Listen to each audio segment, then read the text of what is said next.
Maayong akna sa atong tanan mga kaigsunan. Welcome sa atong lesson. Before ta magpadayon, akong ipanimbaya ang akong mga pinalangga ng mga igsuon dinha sa Dinagat Island sa Mayahay, sa Hiponi family ug dinha sa Santa Cruz, ang Formentera family ug ang Lanyuhan family. Ingon man dinha sa Surigao City sa mga membro sa Central Church ug Mega Church dinha usab sa Zamboanga City. Gipanimbaya nako ang mga igsuon dinha sa Zamboanga del Norte, ang Lanyuhan family og ikaw usab igsuon gipanimbaya usab ko ikaw igsuon kung hain ka man nahimutan karon kung hain ka man nagalantaw dinhi ang ato nga lesson. Ang atong lesson number 8, ang uluhan niini the preeminence of Christ, ang pagkabanhaw sa tanan ni Kristo. Ug ang atong referential text makita sa Colossians chapter 1 verse 15 paingon sa 17 ato ning pagbasahon. Nagaingon siya dinhi, siya mao ang dagway sa dili makita nga Dios, ang panganay sa tibok nga kalibutan. Kay pinaagi kaniya gibuhat ang tanan nga butang diha sa langit ug dinhi sa yuta, makita ug dili makita, mga lingkuranan nga harianon o kagahom o pamunuan o pagbulutan. Ang tanan nga mga butang gibuhat pinaagi kaniya ug alang kaniya. Siya mao sa wala pa ang tanan nga mga butang ug diha kaniya ang tanan nga mga butang gikupot. Mga igsoon, nagaingon dinhi sa libro sa Kolosas nga si Jesus mao ang dagway sa Dios nga dili makita. Daghan ang dili motuo mga kaigsunan bisan pa sila daw nagabasa sa Biblia. Daghan nga mga religiyon sa Christianity nga daw sila nagabasa og Biblia pero dili sila motuo nga si Kristo Dios. Dili na lang ko mag-mention og religion. Akong gipanimbaya ang akong usa ka higala og pinalangga nga si Espiritus kamatuoran. Hinaot mga igsuon, Espiritus kamatuoran nga ikaw makita niining mao nga lesson. Kay atong pagatun-an kung si Kristo ba Dios. Atong pagadaganan usa pag-una ang libro sa Genesis kapitulo 1 bersikulo 26 ngadto sa 27. Atong pagabasahon. Og miingon ang Dios, buhaton nato ang tawo sumala sa atong dagway. Atong hinumduman dinhi mga kaigsunan. Nag-ingon siya dinhi nga buhaton nato ang tawo sumala sa atong dagway. Ang word we or nato nagpasabot ang Dios na ay kauban. Kay kini nga word plural. Ang pangutana igsuon kung nga anghel ba ang kauban sa Dios Amahan sa paghimo niya sa tao. Ang tubag nga na igsuon, dili anghel ang kauban sa Dios Amahan sa paghimo niya sa tao. Kay kung anghel pang iyang kauban, ang anghel makahimo og tao pero ang anghel igsuon dili siya makahimo og tao. So, meaning, si Jesus nag-exist palang daan dito sa creation. Atong tibason sa pagbasa. Og mga buot sila sa mga isda sa dagat, og sa mga langgam sa kalangitan, og sa mga kahayupan sa tibuok nga yuta, og ang tanan nga nagkamang simabaw sa yuta. Og gibuhat sa Dios ang tawo sa iyang kaugalingong dagway. Sa dagway sa Dios, gibuhat niya sila. Lalaki o babae, iyang gibuhat sila. Gibuhat sa Dios ang tawo susama sa iyang dagway. Gibuhat sa Dios ang tao sa pagkabalaan, sa pagkamatinumanon, o pinaagi sa iyang dako nga gugma, agape, other-centered love. Pero mga kaigsunan, ang tao na himulag, gikan sa Dios tungod sa maong sala. Tungod kay ang yawa mga kaigsunan, nahulog dito sa universo, ngayon ang libro sa pinadayag, nga dinhi sa kalibutan siya nahulog. Ngayon ang libro sa pinadayag, nga laot ikaw yuta, kay dinha kanimo nahulog ang yawa, nga puno sa kapungot. Kung atong balikan ang basahon sa libro sa Genesis 3, gitintal sa bitin nga serpente ang karaan nga yawa ug si Satanas ang tawo. Mao nga igsuon nga ang tawo nahimula gikan sa Dios sa pinaagi sa sala. Kay niingon ang Dios daan adunay balaod nga dili kamo magakaon sa bunga sa kahoy sa nakaila sa maig sa dili. Apan tungod sa linglas kaaway mga kaigsunan nga mao ang yawa, gilinglan niya ang tao ni kaon ng tao tungod niya na mga kaigsunan ang sala niabot sa kalibutan ug ang tao nahimulag gikan sa Dios. Dili na kakita ang tao sa Dios, sa naong sa Dios face to face. Dili na ta kakita sa Dios igsuon tungod kay naanay nakaharang, naanay barir mao ang sala. Hinumduman nato mga kaigsunan nga ang yawa mo'y maninintal. Ang iyang gigamit ang kasuguan. Ningon ang yawa ayaw ka mapagtuo sa Dios. Nakasala ang tao tungod sa kasuguan o tungod sa yawa.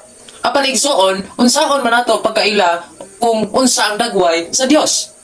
Bisan pa daghan ang magkukulit sa mga larawan, kung ang usa ka pintor o artist igsuon, magkulit siya og larawan sa tao, daw masuhid niya ang mao nga naong pero naagi depekto.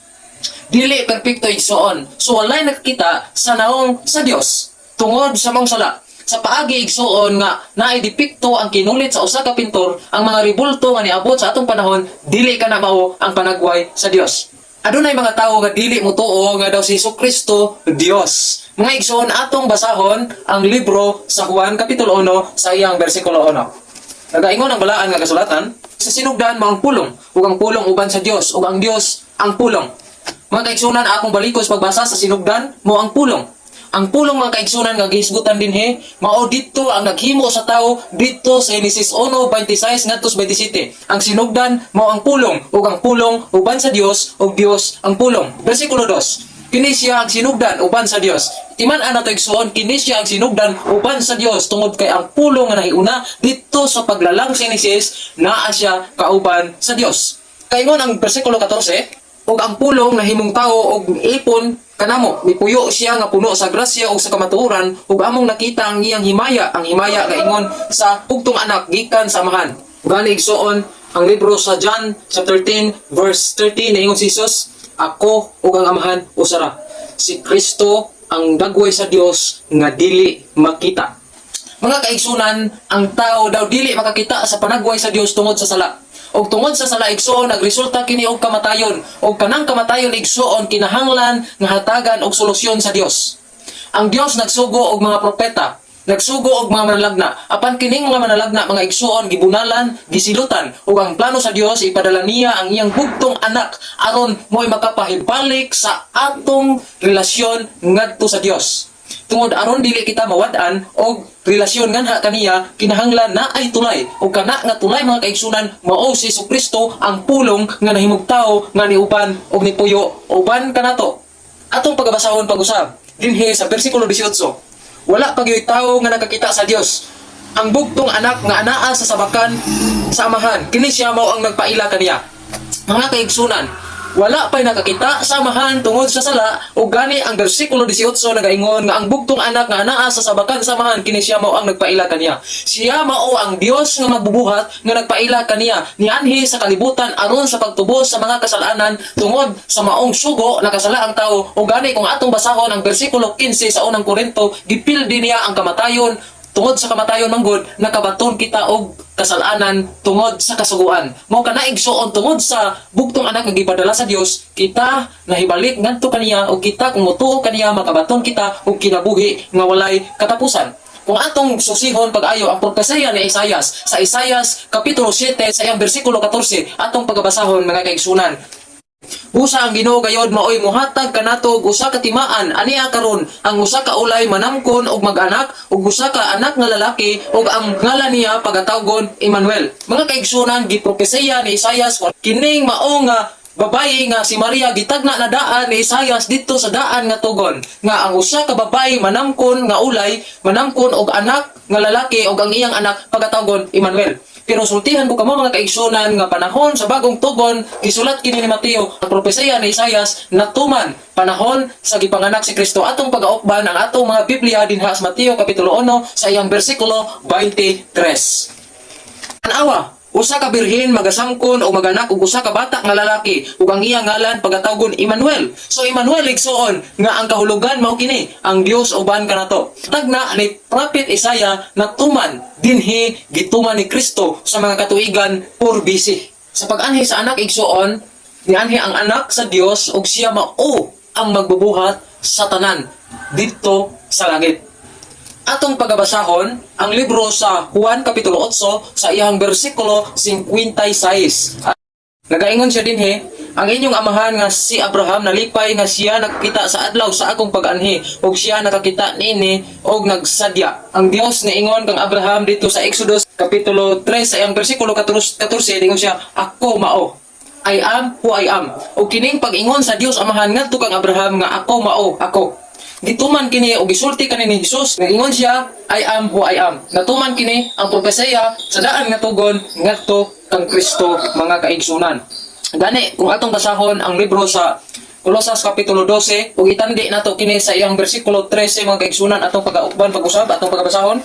Nagingon siya dinhi sa 12 nga maghatag kamo sa mga pagpasalamat ngadto sa Amahan nga mao ang naghimo kanato sa tapos sa pag-ambit sa panulundon sa mga balaan diha sa kahayag. Mga kaigsunan, una kahayag, bersikulo 13, siya mao ang nagluwas kanato gikan sa gagahom sa kangitngit o naglalim kanato ngadto sa gingarian sa iyang anak pinalangga. Adunay duha ka klase nga gisgutan sa duha ka bersikulo. Ang bersikulo 12 naghisgot og kahayag. Ang bersikulo 13 naghisgot og kangitngit.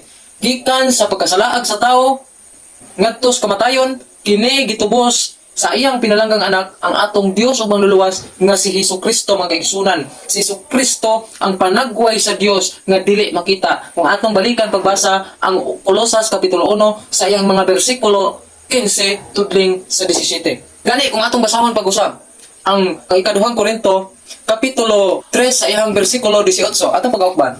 O kitang tanan uban sa naong nga dili tinatapan sa magapasumpalik kita sa Ginoo. Ginausab kita ngadto sa pagkasama sa iyang panagway gikan sa kansang ngadto sa kansang maingon nga kini nagikan man sa Ginoo nga mao ang Espiritu. Ang unod nga madunot igsuon sa yuta pagabanhawon ni Kristo o kining atong dagway nga hinimo sa Dios didto sa langit igalibil. Hatagan kita og ikaduha nga panagway nga hinimo sa Dios didto sa langit. Ug kining dagway nga himuon sa Dios didto sa langit, igaana kita pag-usab, wala nay sala, wala nay paghilak, wala nay kasakit. Ang himaya sa Dios damusiga ingon nga usa ka samin pinaagi sa iyang himaya. Gani ang unang Korinto kapitulo 15 sa iyang bersikulo 49 nagaingon. Mingon nga kita nagasulob sa dagway sa tawo nga hinimog abog, kita usab magasulob unya sa dagway niya nga gikan sa langit. Kini ato nga pisikal nga panglawas mga kaigsunan, kini mouli ngadto sa abog. Kay gikuha og gihimo ang atong lawas sa paghimo sa tawo gikan sa abog. Kung atong pagbasahon ang libro sa Genesis kapitulo 3. Kini mopauli sa abog apan kita kung motuo kang Kristo igsuon igapanganak pag-usab dito sa langit o kita dili na yutan-on nga abog kundili langit no na nga espirituhanon mga kaigsunan. Ikaw ug ako anak sa Dios kiluwas kita pinaagi sa atong pagtuo dinha kang Hesukristo. Atong daganan sa pagbasa ang Kolosas 1:14. Kang kinsa kita makabaton sa pagkatinubos sa kapasayloan sa mga sala. Mga kaigsunan, walay tawo nga makaluwas sa usa ka tawo. Walay tao nga makaluwas sa iyarang kaugalingon. Sa laktod nga pagkonsulti, ang tanan nga tao sa kalibutan mahanaw. Ngadto sa lubnganan igatigsok ang usa ka tawo hinimo sa abog tungod kay ang tao man mopauli man sa abog. Apan mga kaigsunan, tungod sa himaya sa Dios, tungod sa iyang pinalanggang anak nga Dios nga si Hesukristo mga kaigsunan, kung mutuo kita kaniya pagabanhawon kita gikan sa pagka-abog. Tungod kay paghimo sa tao mga kaigsunan, gibuhat niya ang tao gikan sa abog o gihuypan kini niya sa iyang gininhawa sa espiritu. O kining gininhawa sa espiritu mga kaigsunan, sumala sa libro sa Kolosas, kini pagabanhawon mo pauli ngadto sa Dios. Apan ang usa ka tawo mga kaigsunan dili kid makaluwas sa iyang kaugalingon. Ang gusto sa Ginoo mga kaigsunan, kitang tanan magamalipayon sa tanang panahon. Ikaw ug ako imong dagway anak sa Dios. Imong dagway panagway sa Dios. Ingon nga si Hesukristo ang dagway sa Dios nga dili makita. Gani kung atong basahon ang libro sa Genesis kapitulo 5 sa iyang bersikulo 3 atong pagbasahon. Og nakadangat si Adan og usa ka gatos ug katluan ka tuig. 130 years si Adan. Og nanganak siya og usa ka anak nga lalaki nga sama og panagway kang Adan. Mao kini si Seth. Si Seth pariha og panagway ni Adan. Si Adan anak sa Dios, si Adan sama sa dagway sa Dios. Og si Adan mga kaigsunan nanganak pud siya og usa ka anak nga lalaki og sama gyud niya og panagway nga mao kana si Seth. Mga kaigsunan, kitang tanan naisalaag og nahimulag gikan sa Dios. Apan tungod ni Hesukristo mga kaigsunan nga atong bugtong manluluwas og Dios, nakabaton kita karon og grasya nga mao ang kaluwasan gikan sa mga kasalanan. Mga kaigsunan, hangyoon ko kamo nga sa diha nga kita di ay giluwas ni Kristo, pinaagi siyang binilhong dugo didto sa cross. Ikaw ug ako igsoon magbuhat og maayong buhat kay mao kini ang maong sukli sa iyang pagkamaayo nganhi kanato. Bisan gamay mga kaigsunan atong buhaton kining pagkamaayo sa atong mga kaigsunan kay mao kini ang batasan ni Kristo. Hinaut ako nga ano na kita nakuha nga pagtulunan ang Dios magapanalangin kanatong tanan.